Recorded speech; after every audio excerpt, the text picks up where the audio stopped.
Lesson 7. Be reflective if you must be armed. If you carry a weapon in public service, may God bless you and keep you. But know that evils of the past involved policemen and soldiers finding themselves one day doing irregular things. Be ready to say no.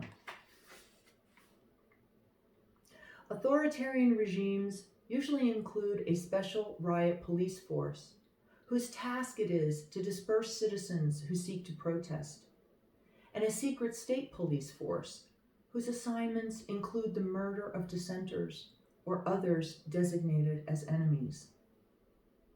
And indeed, we find forces of the latter kind deeply involved in the great atrocities of the 20th century, such as the Great Terror in the Soviet Union of 1937-38, and of the Holocaust of European Jews perpetrated by Nazi Germany in 1941-45. Yet we make a great mistake if we imagine that the Soviet KNVD or the Nazi SS acted without support. Without the assistance of regular police forces and sometimes regular soldiers, they could not have killed on such a large scale. In the Great Terror of the Soviet Union, NKVD officers recorded 682,691 executions of supposed enemies of the state, most of them peasants or members of national minorities. Perhaps no organ of violence has ever been more centralized or better organized than the NKVD of those years. A small number of men carried out the neck shots, which meant that certain NKVD officers had thousands of political murders on their consciences. Even so, they could not possibly have carried out this campaign without the assistance of local police forces, legal professionals, and civil servants throughout the Soviet Union.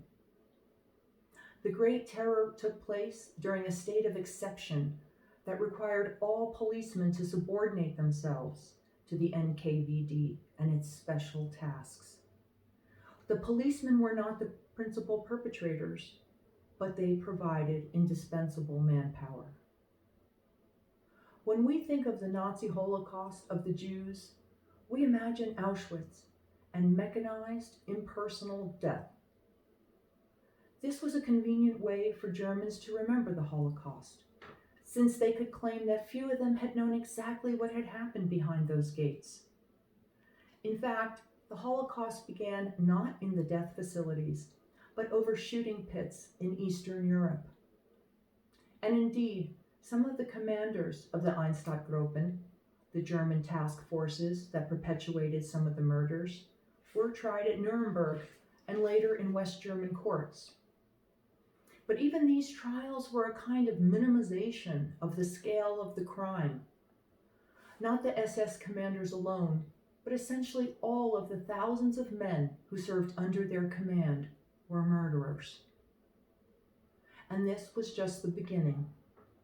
Every large-scale shooting action of the Holocaust, more than 33,000 Jews murdered outside of Kiev, more than 28,000 outside Riga, and on and on and on, involved the regular German police.